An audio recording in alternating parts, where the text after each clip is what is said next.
Hi, welcome back to another episode of Addiction and the Three Principles.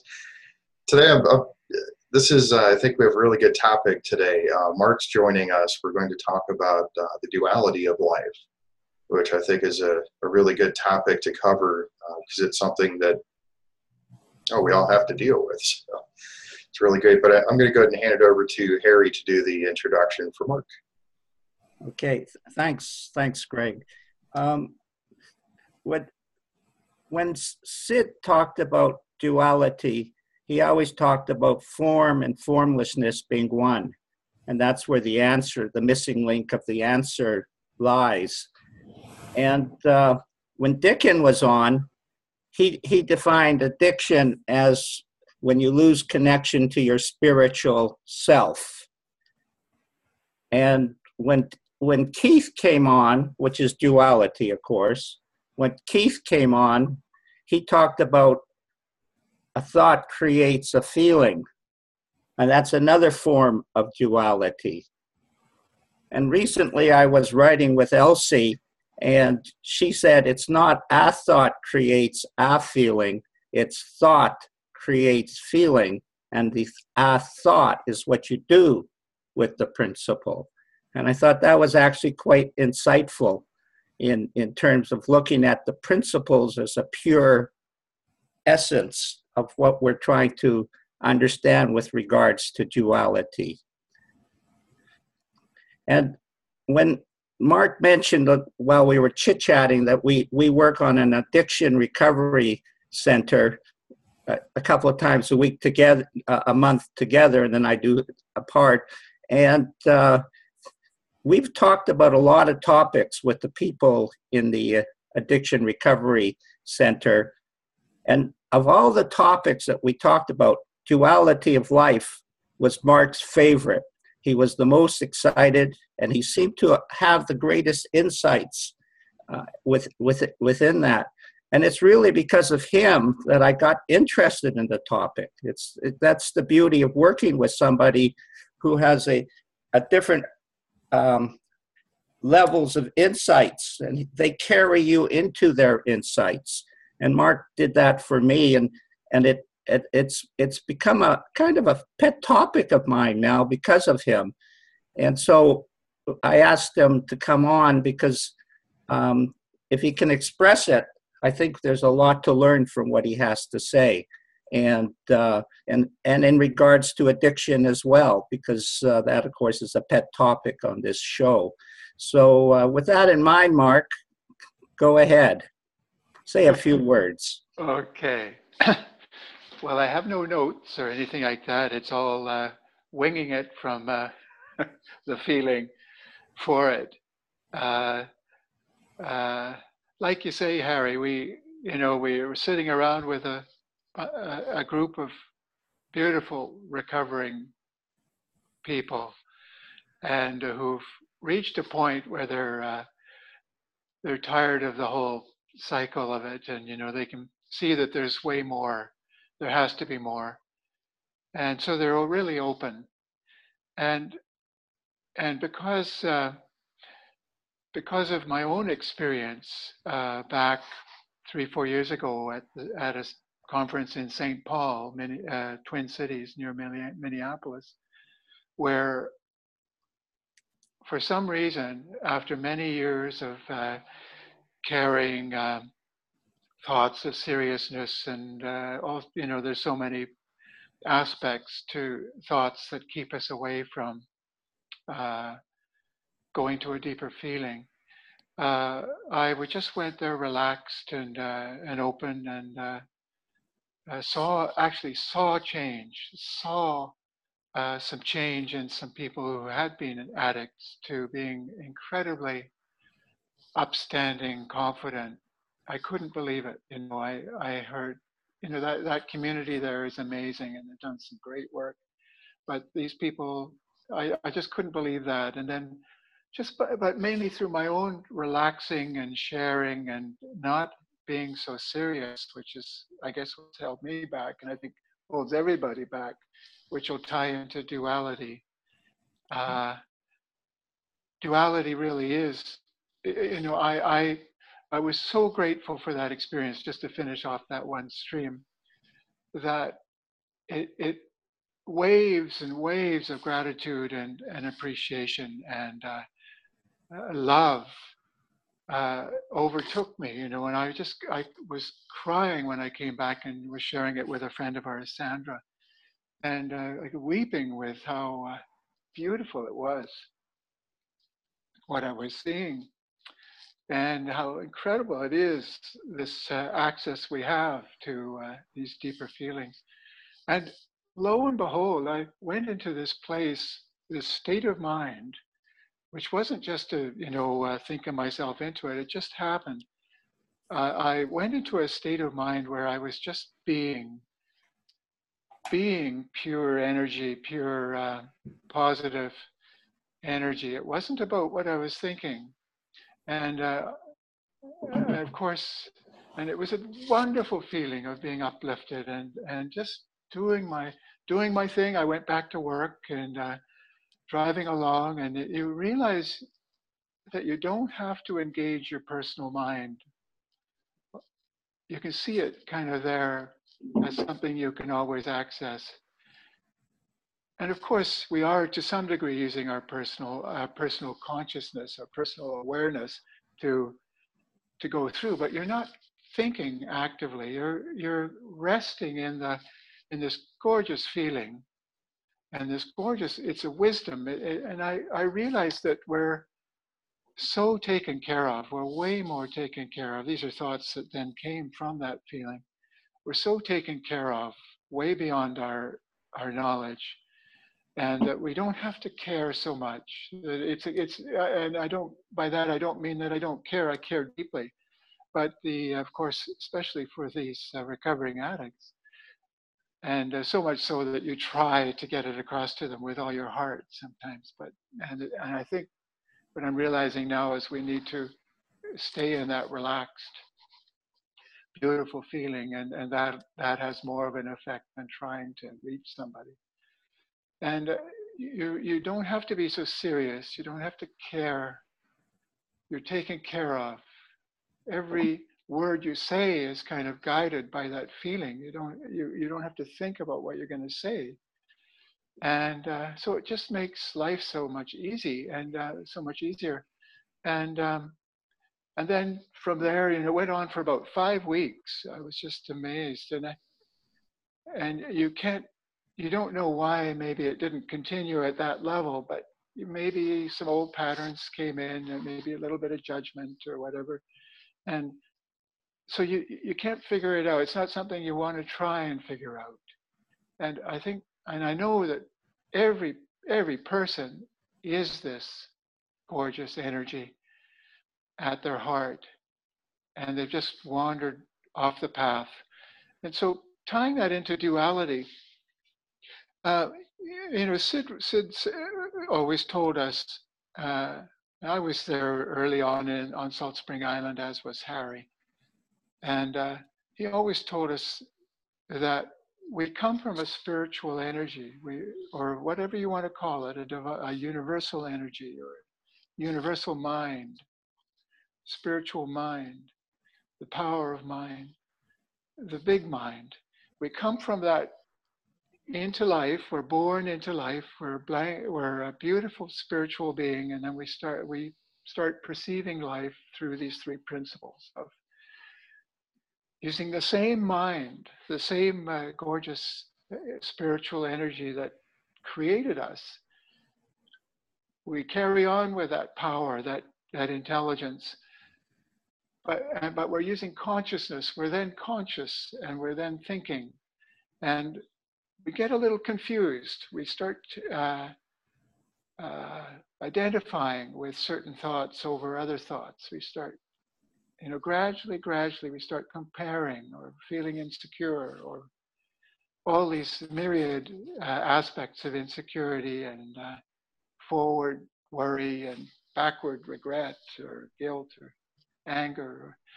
They're all just compounds, as we know that Sid described. They're all created by this power of thought. And So we get confused, we get contaminated, and we get lost increasingly, and everyone to some degree. And I was thinking, I've been thinking about this subject, and it's you can never wrap your head completely around it. But we start off being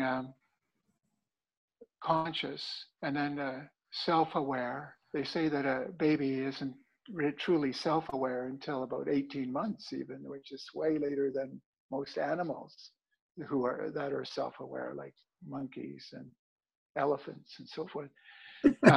But there's many an animal that's very self-aware. But we're self-aware, and then we become self-conscious, and then we become self-centered, self right up to self-obsessed, and very positional. So we've kind of increasingly gotten more and more serious about our thinking, and we've taken on patterns.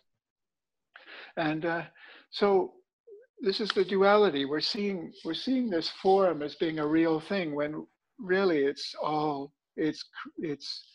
influenced and created in our reality through our patterns of thinking. And we see ourselves as separate from the divine mind that we started with, and that we still have the power. So it's through feelings like the one that I had from that conference, feelings of we were talking just before the meeting here of just being relaxed, relaxing, and taking the pressure off ourselves, allowing ourselves to enjoy the moment. There's so many, just the fact that we're breathing and alive, and there's light, and there's so many beautiful things in this creation that we're part of. By being in the moment, by just relaxing in the moment and stopping trying so hard, we can, get in touch with those feelings a little bit, like love. Love, I think, is the feeling that we're describing. Love and understanding is the feeling, and you can touch it again, and everyone touches it from time to time. So, and it's allowing yourself and opening up yourself to feeling it more. So maybe, Mark, I have a quote from Sid. I wonder how you refer. He says, "The ego creates duality and separates us from the great divine oneness and the wisdom we seek." Mm-hmm. Well, ego, he also says, as you, in that same page 64, duality of life in the missing link, starting there, he also says that you can analyze ego. Don't try and analyze ego and the ramifications of ego. That you'll never come to the end of it.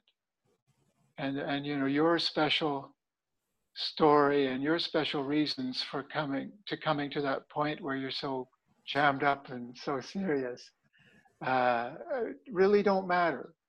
They're not. You're never going to find the answer in that.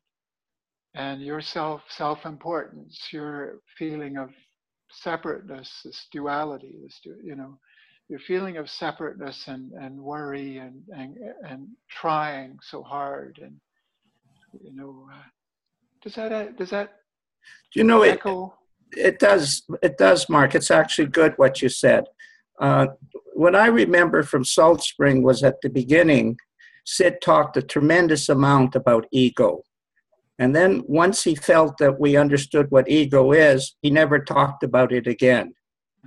So which is what you are referring to. So this is a very big distinction between, I think what I see in the 12 steps and what we're teaching in the 3 principles is that when I went to a meeting recently, my first, by the way, so I'm obviously not an expert, but I noticed there was a very interesting talks, but it was all about ego. And in Sid's teachings, when we were starting, he did talk a tremendous amount about egos, the image of self-importance, poor me or dig me, and whatever you're thinking, that's what ego is. And then and then he stopped talking about it. And I always found that strange, because I kind of liked the talk about ego because I was having trouble with it. But the answer is, you want to get into what Mark's alluding to, the formlessness of who we are, what we are. That's the spiritual message of Sydney Banks. And so he stopped talking about ego. The only psychological talk he had was that we have beliefs, and that was the word he used. We have beliefs, and the rest of his talk was all about our spiritual identity and who we are as a spiritual being and where we go to walk into that. And of course, the truth is I can't do that because I'm not Sydney Banks and I don't have his level of consciousness. But I do understand what he's pointing towards, and that's the answer to really one of what Mark has said to me. He didn't say it on this show, but he said to me, understanding the duality of life is the answer to addiction.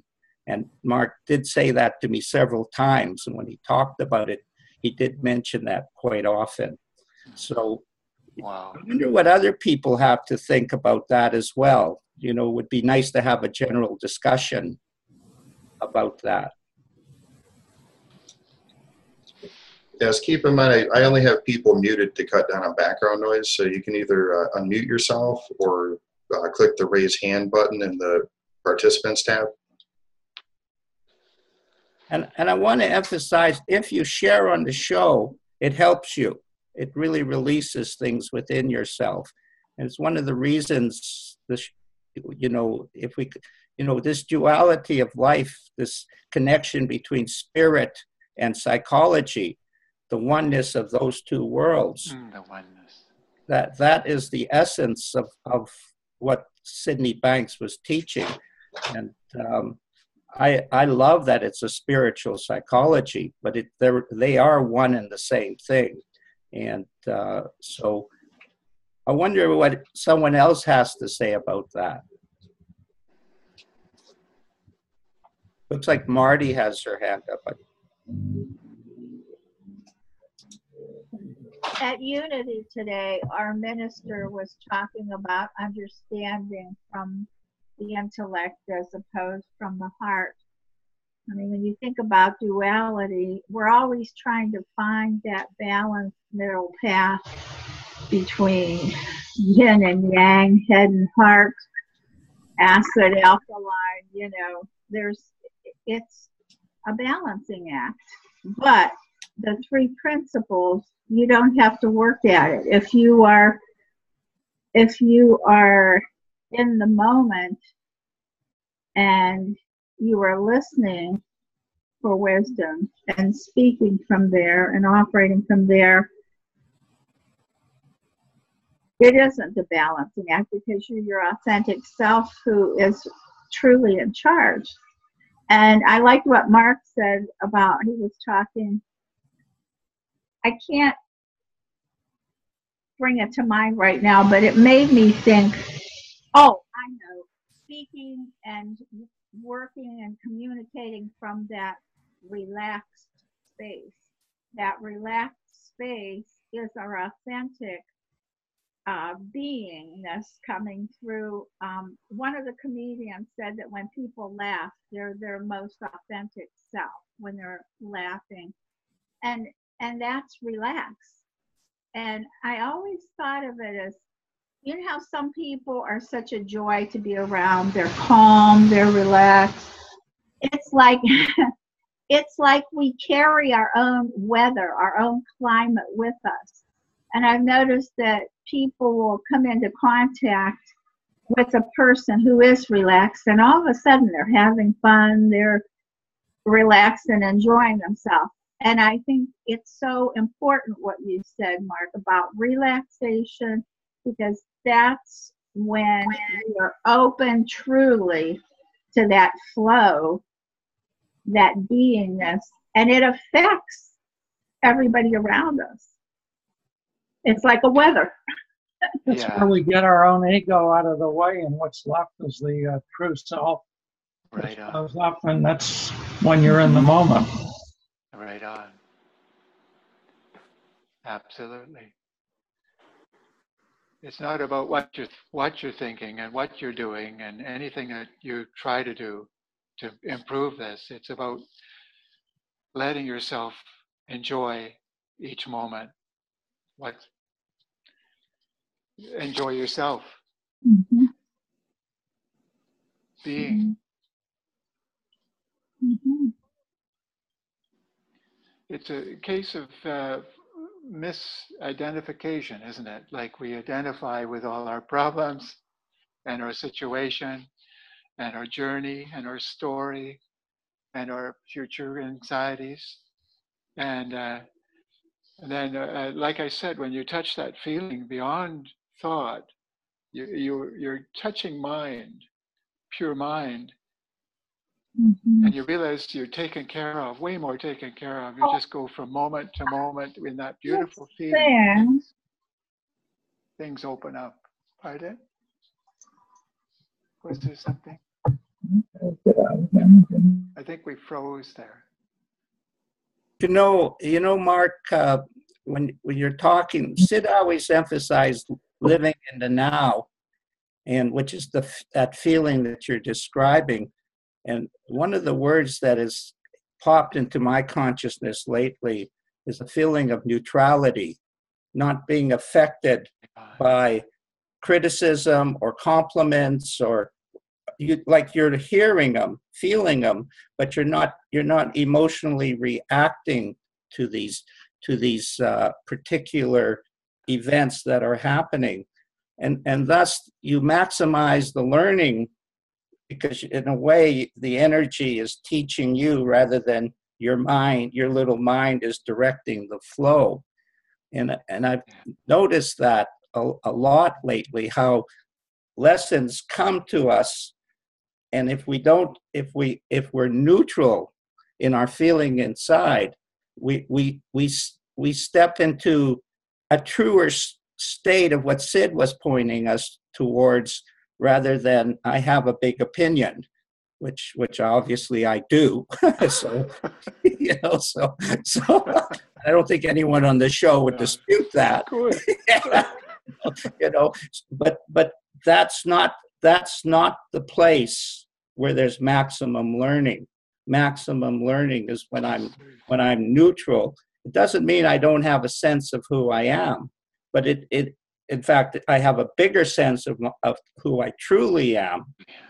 But even more, almost as importantly, the energy starts to direct me and lead me rather than that. And what comes with it is what you were alluding to. You're relaxed. There's no stress. You're sitting in a feeling of gratitude, and you're able to answer questions in a pretty good way. Yeah. Yeah. Chris has something. Go ahead, Chris. Oh, this is so beautiful what you just said, Mark. I really loved it. Well, the thing is with the principles, as I experience it, is it's not a path, it's not a technique, it's not meditation, it's not a discipline. You don't have to go to a monastery to do it. You actually don't have to do anything. It's being done. That's what you're saying. Yeah. It's being done. So, and it's not even, it's not a shopping list. Now you do these steps and then you get it. No, because mind is not brain. Right. So this is not understandable for our ego, because our ego wants a list. We want a recipe so that we can cook the same cake as, we had last time. That's not what happens. So, and it's not complicated, it's simple. So it's actually so simple that the ego kind of said, no, that's too simple. So I've had the experience of this flow state or whatever myself at one point, also for several weeks, and I don't really know exactly what happened. I just had this laugh at life or whatever, and then it disappeared again. And, you know, I would really like this to happen again, but if I try to make it happen again, it's surely not going to happen. But this is also the beauty of it, because for me, it's a bit like a creative process. You don't know when it hits you. You get the, you know, painting or music, or it's suddenly, oh yeah, and you know it when it's there. Yeah. But you can't force it. So, but I heard I have a very good friend, Julian Freeman, and he'd been on Salt Spring, where he was together with Dickon Bettinger, and Dickon told him that before the psychologists came, Sydney Banks actually said there was only one principle. Yeah, Christ consciousness. Exactly. There was one principle. And, you know, because we're getting all wound up in trying to understand free, and how does that work? And when is it this and when is it that? You know, it's really interesting. Yeah. It's like a riddle. You can't, and you start Googling it. How do you understand this? Blah, blah. And you get all fogged up. But for me, one principles, and that's also what Keith Blevins, I think, they're pointing to, is that it's actually very simple. Either you are in this state or you're not. I don't know, but this is just my 5 cents. I think, and I don't understand it, but I think it's true. Yeah. Well, what do you think? I mean, the actual reality is that we are divine mind living this life, and it's only our thoughts that take us, that make us unaware of it. You know, we wander away. Are we frozen? I don't know. No, we're not frozen, Mark. Oh, I see a little telephone appear in the middle of the screen.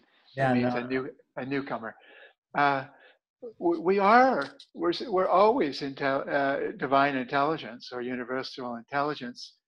We couldn't operate. You know, so many things couldn't operate without this intelligence coming through us. All we have to do is let it come through us, and we are mind. I think Aaron Turner at the Cape Town conference said, had a big thing up on the board. He was showing, or a video thing where he showed back in the old days, people were riding these funny-looking old bicycles and with wings on their backs, trying to fly off a cliff.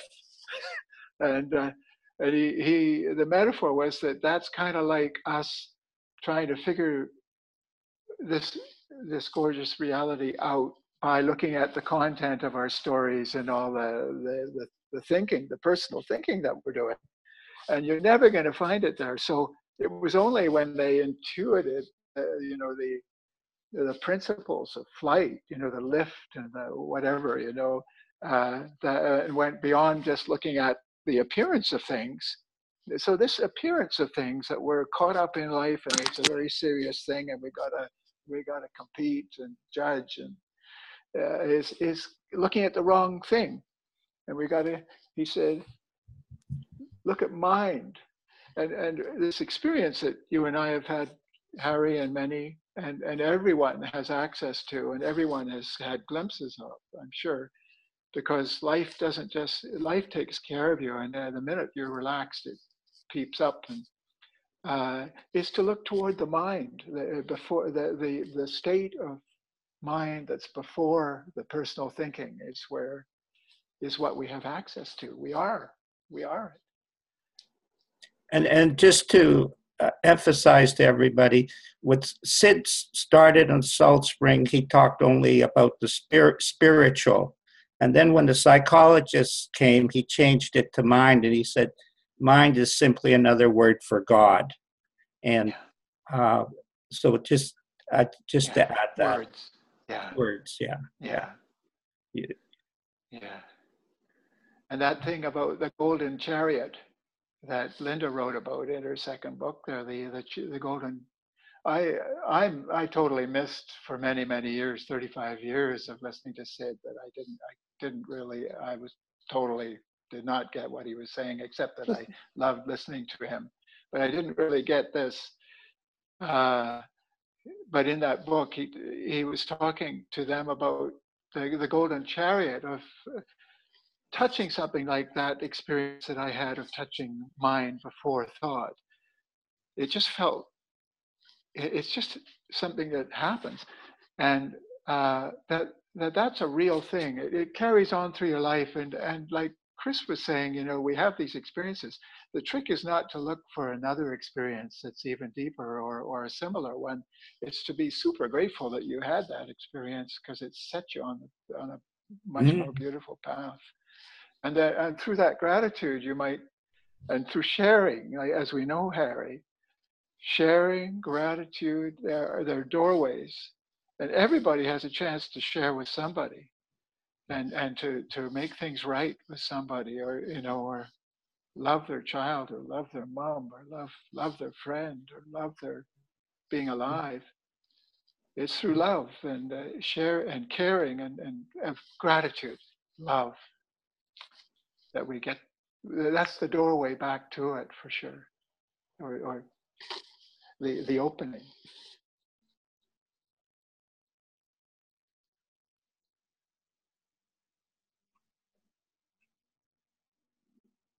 Hi. Hi. Hi. I don't know how to do that. Hello? Oh, Monica. Okay, I wasn't Hi. sure what had happened there. Oh, nice to Hi. hear you speak and Harry speak. Yeah, the visibility I'm really finding is quite valuable as sharing, which what you're doing right now is being more visible, or even at the downtown with those people, you get such a huge learning.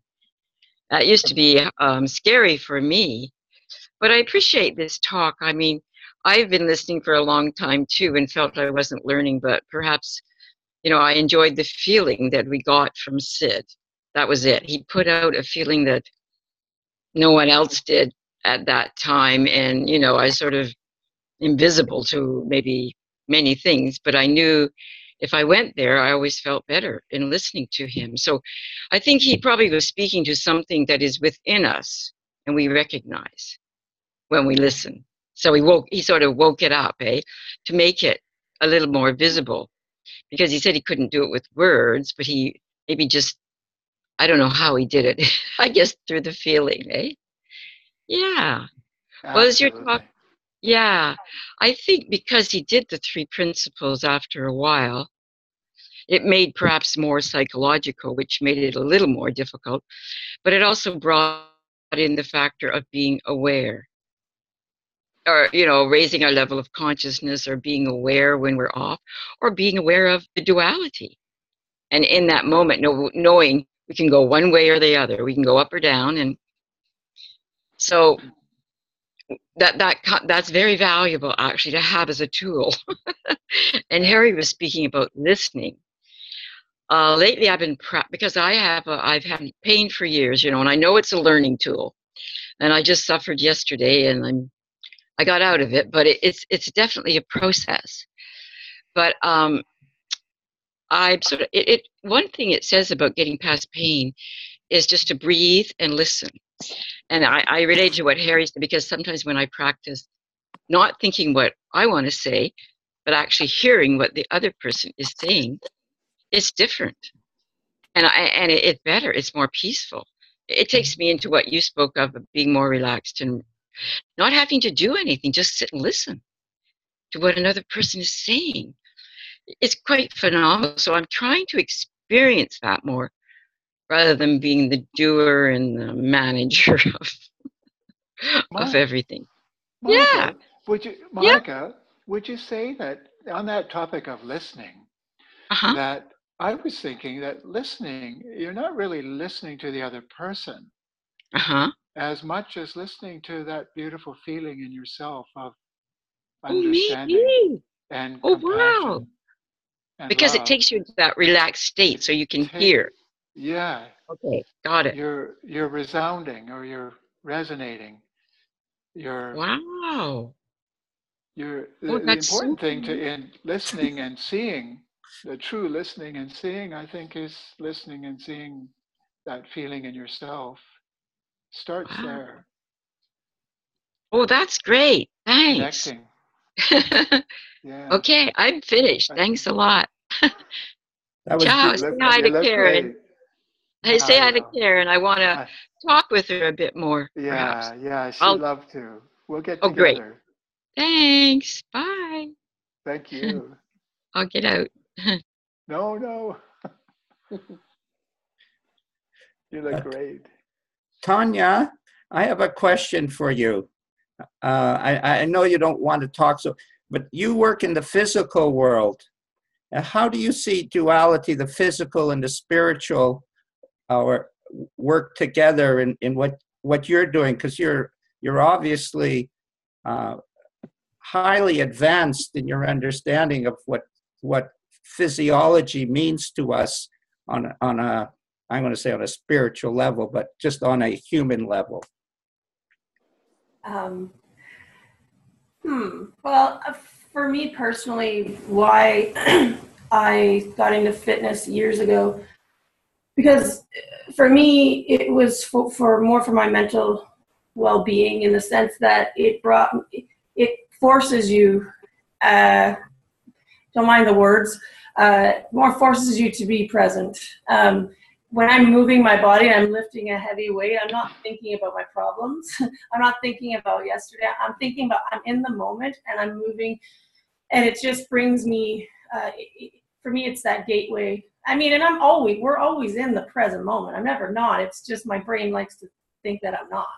So, but for training and for being in the fitness industry, it's a big piece of it, is why I do it. And when I'm training others and I'm coaching people, they're right there with me. We're in that moment where you come in and you leave your problems at the door, basically, right? And it's just this, communion of people with like-minded people about well-being, and then the byproduct of training and exercising and eating well is you just feel good, and it's so it's all connected.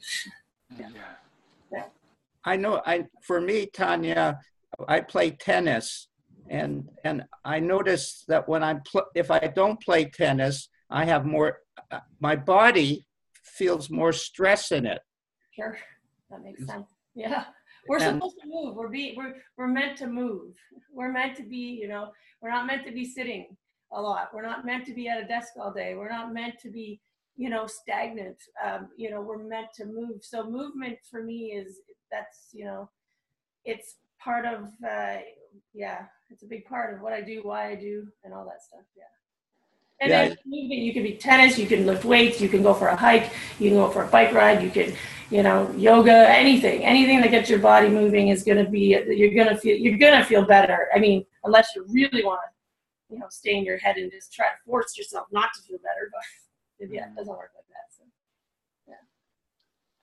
yeah. Loving your physical self as well. What's that? It's love. Yeah. It's loving your physical self as well. It is a two-sided world. For There's sure. the spiritual energy, and then there's a physical manifestation, and it's all tied in, isn't it? Yeah, for sure. It's connected. Yeah.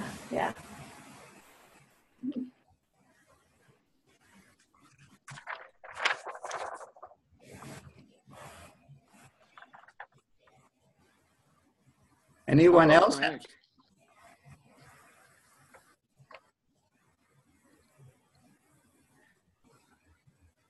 How about Greg? Yeah, I've just been enjoying listening. This is great. Something that comes to mind for me is like especially when you guys are talking about beliefs and that sort of thing. It's our expectations and preferences really do cause the vast majority of our suffering, because we're always comparing ourselves to other people, and do their preferences meet my preferences, and do we it's that duality of right and wrong and good and bad, and the example I like to use when I talk to people about this is hot and cold. Especially before we started the recording, we were talking about the weather and stuff, and somebody, it was 87 degrees Fahrenheit, and one person says that's a great temperature, another person says that's too hot.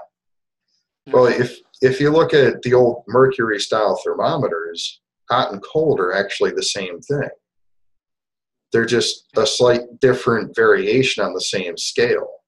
And what's comfortable for one person is completely different from what's comfortable for another. So hot for me may be cold for somebody else.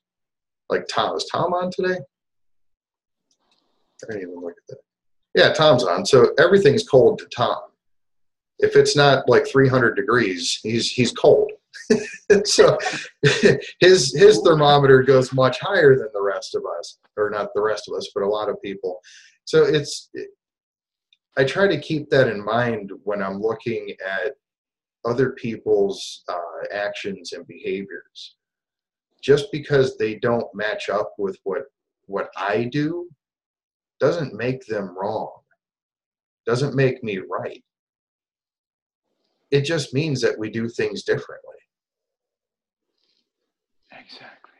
And that's part of what makes life so beautiful, is that we're all at these different places mentally, and it keeps things interesting. It'd be kind of boring if we all had the same beliefs and the same ideas and the same likes and dislikes. Yeah, it would. Yeah.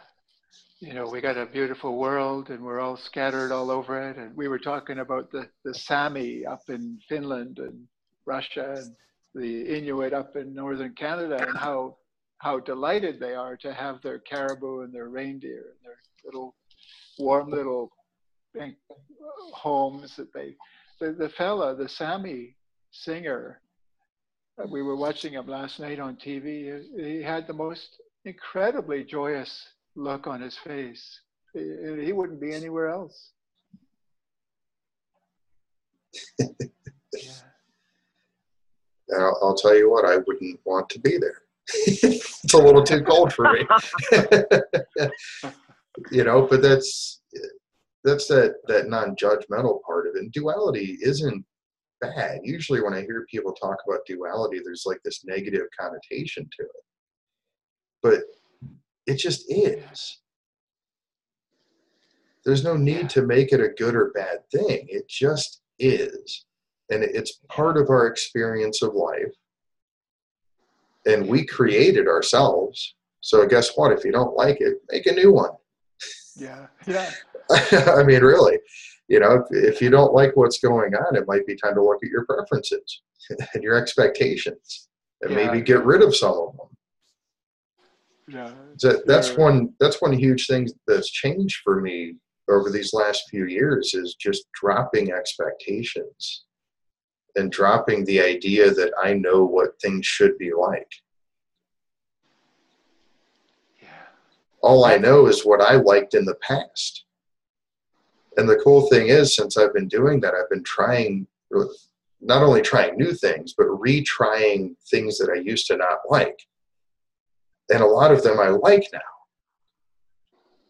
But I could have carried that mental story about that one time that I tried it 15 years ago and it didn't turn out so well. So guess what? I don't like doing that. Well, I just had one bad experience. And I made a preference out of it. I made a belief out of it. Wow. It's amazing to see that, we create so much of our own suffering. Yeah. Unnecessarily. Our memories have a purpose, but not to work against us, hold us back. As does our intellect. We need to measure a house properly, or we're going to wind up with floors every which way. And it comes into play naturally. We don't have to bust ourselves to think so hard. They used to. As a kid, I don't know where I picked it up, but my family moved we're an immigrant family into Canada, and I guess it was a kind of a stressful time, maybe a little bit. There were a lot of things to watch with 3 kids in tow, and But you pick up things like that you've got to strive. I used to say you've got to strive to strive. You know, where do you pick these ideas up? You know, as a kid. Then you take it through in more and more seriousness or whatever. And the memory has its purpose, but it's not. It shouldn't be the governing thing. Now, our interior wisdom, our built-in wisdom is always there, like you're saying. Yeah. With whatever circumstances. I'm going to read I'm going to read a quote from Sid. As we start to regain the true relationship between our personal intelligence, which you were talking about, and the spiritual wisdom that lies within, we develop a higher degree of intelligence and common sense. This, in turn, clears up our misguided lives. So he's very clearly defining the duality and how to clear up our misguided lives. And when this oneness that Sid alludes to obviously takes care of all our misguided thoughts and so on. And I think when I hear you talk, Greg, and when I hear you talk, Mark, and I hear you talk, Chris, I'm hearing that it just happened because you all of a sudden you reclaimed that equilibrium or that balance inside of yourself, and then it started to make sense. And when I hear you each express it a different way, but I hear this makes sense from all three of you. And Monica too, by the way, excuse me, and Monica too. That and Tanya. Sense. And Tanya, yeah, wherever she is, you know, but that is powerful because we don't have to look at the form to find the answer, because when we step into the formlessness, the answer is uncovered before our very eyes, to use a word that Keith used a lot, uncovering. And I find that to be awfully reassuring. Yeah, the three principles is not about learning. I hear people all the time, I need to learn more about the three principles. You've never once said in your life, I need to learn more about gravity. You just experience it and you understand it that way. The three principles really, if you want to look at it as anything to do, which there really isn't, it's not necessary to do anything, it's an unlearning. It's a letting go of beliefs and ideas that we hold. Because that is the only thing that is in between us and that better understanding. Because we're already there. You know, you talked about flying, you lift and thrust and drag and all that stuff. That's more of an intellectual thing. Now, mind you, those do exist regardless, but it's a totally different thing than like the three principles are, because it's just always working. It's always there. And we're always using it. Sometimes I use it. Yes. Hello? Well, I appreciate the opportunity. I don't mean to interrupt, but we're talking about, so I'm a pilot and I fly, and so I understand lift and thrust, but that's the exploration of reality. And now we're talking duality, like the insights and the understanding came to the Wright brothers to bring humanity to this opportunity of flying. So I guess I'm a little, there's always going to be duality. And I guess balance, yin and yang, might be my journey. Anyway, just I'm a little challenged today in the North Woods, working with people, so, and working with myself. So I guess I'm a little upset today. So I just throw that out there. Thank you. Thank you. Do I have a picture, Greg? I can't see anybody. But well, she called in on a phone. Yeah. So when she talks, it won't show a picture. It just shows the phone. A little phone, and nobody can see anybody. Right. I couldn't see it. Okay.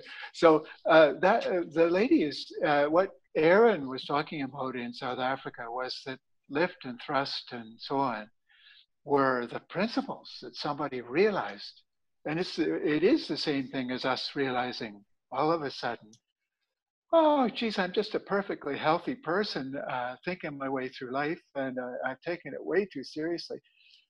It was a realization of principles that Sid had.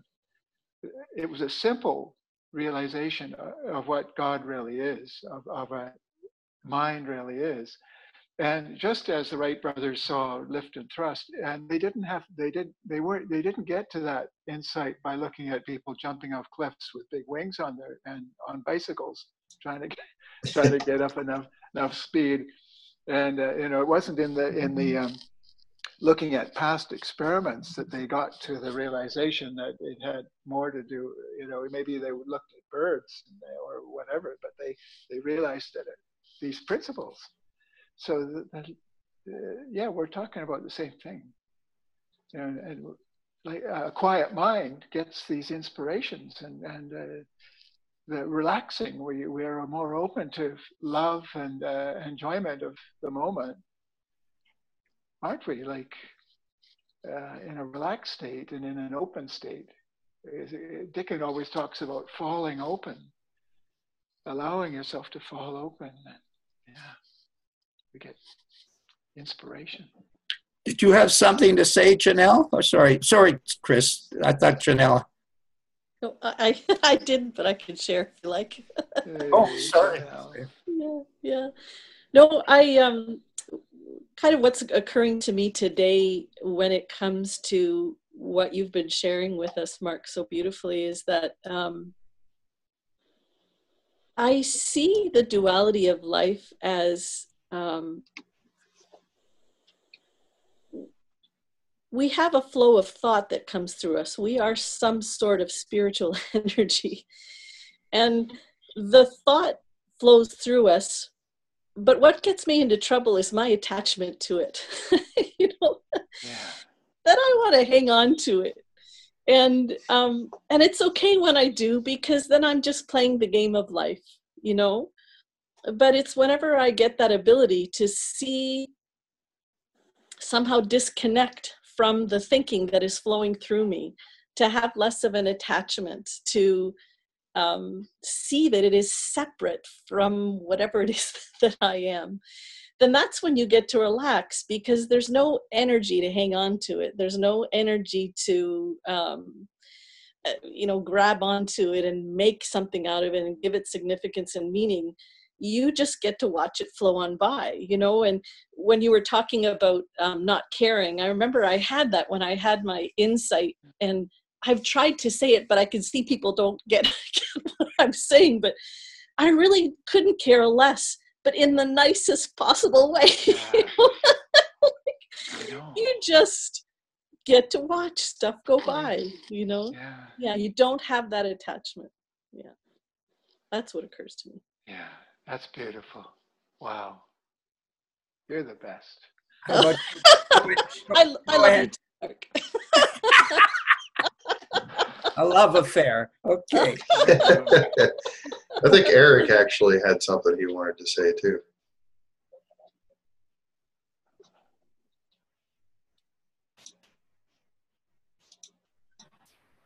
Well, I did. You unmuted yourself for a second there. I caught that. I switched from my phone to my computer because I just got. No. Oh. Well, say something. I'm about to eat my brunch, so I'll let you guys. Well, everything you're saying is really beautiful, so I'll just listen for a little while and be present. So you can feel my presence. Can I say something? Go for it. Okay. Well, I just what came to mind was I heard this wonderful Chinese quote that memory is like carrying a lamp on your back. It's only shining on the path you actually already have walked. I like that metaphor. And also, people might not know, but before yin and yang, there's the circle. And the circle is oneness. So the Chinese had this idea that it's kind of, at one point, it's split up like a cell does. So you had the opposing, the duality came in, and the duality made things move. So the reason we have that duality is that we have movement versus being still. So being still and quiet inside is, you're closer to not being in a this or that, or masculine, feminine, or, you know, it's just neutral. So in a way, what I get from what you're saying, Mark, is also, and what I have experienced myself is, in a way, this wisdom is not personal. It's kind of not. It's not my wisdom. It's wisdom. Yeah. So that baffles the ego for sure. I want it. Well, you can't have it because it's everyone's. It's everything's. And then I just had this. It just came. In the Muslim faith, they have this idea that they build these wonderful churches, mosques with geometrical, perfect geometry. But the architect always has to make a fault somewhere. Something has to be off, because it's only God that's perfect. Yeah. So that's really pointing to, and I think that little arrow, that's error. That's our ego. Yeah. Just my 5 cents. That's wonderful, Chris. You know, wouldn't you say that? You know, certainly nobody's perfect, and I guess it is interesting that the movement happens because of the balance of the spiritual and the physical, and our living our lives, and our learning as we go, and our seeing new things. You know, but that it is perfect. It is perfect, and it's a perfect cause and effect. We see the effect of our thinking holds us back or allows us to relax. You know, it's a perfect thing. It's a perfectly set up. So we may see it as imperfect because we don't like the way it goes, and we don't always understand it. But it's perfect on a divine level. Isn't that beautiful, eh? Wow. In the divine level that I am trying to give this reality an opportunity to teach me on the School of Hard Knocks? That's a perception that's correct on one level of consciousness. Say more, Harry. Say more about that. Like, well, thank you. What appears at a lower level is rough for us to deal with, because we're going through a lot of personal suffering as we're experiencing it.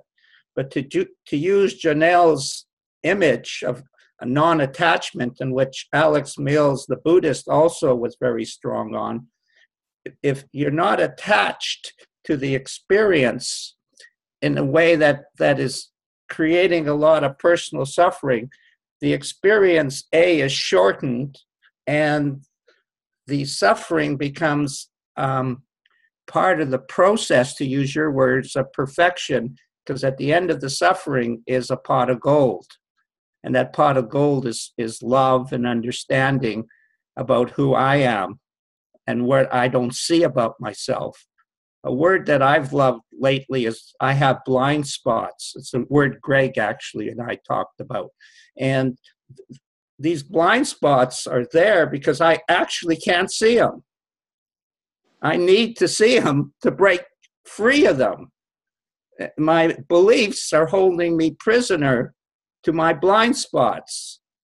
And as I as I go through what we call a rugged experience, it starts to open my mind up to the possibility that maybe I'm seeing or not seeing something in truth. I'm seeing falsely would be a better way of saying it. Does that make sense, Mark? Absolutely. I just thought that ties back into the chariots.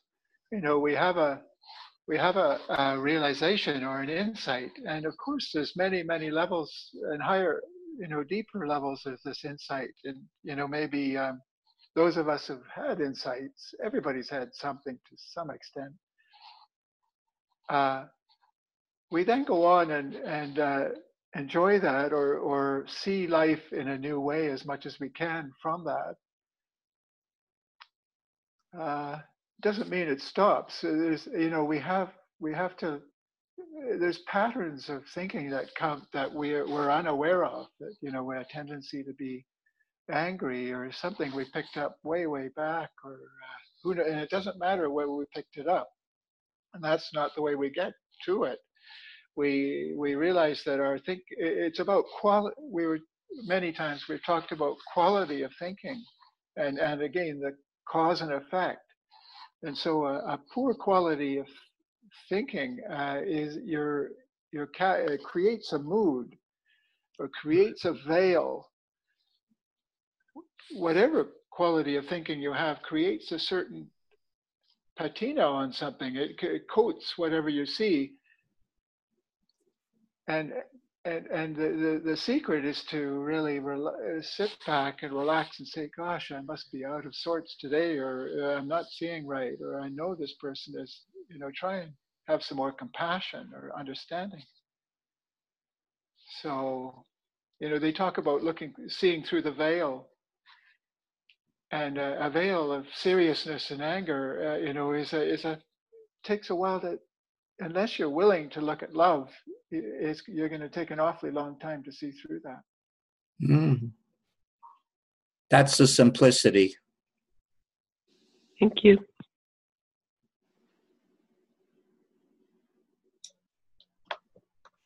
This has been great. Thank you, Mark. Anybody else have anything?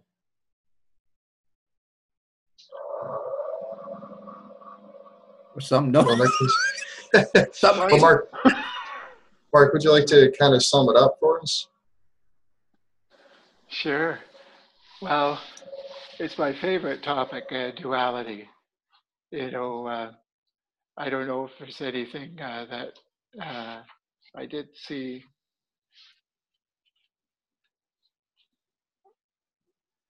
Both the form, as I said, both the form and the formless together create the whole, the oneness of life, that which we call God. You know, it's an experience. We're living a life experience. We're living, you know, we're physical beings living, or spiritual beings living a physical experience. And we forget it so badly, and we get so entrenched in our beliefs, such as, well, you know, you don't want to name any beliefs that are holding us back, but a lot of people suffer from holding on to beliefs, and they turn to relief, tying it back into addiction.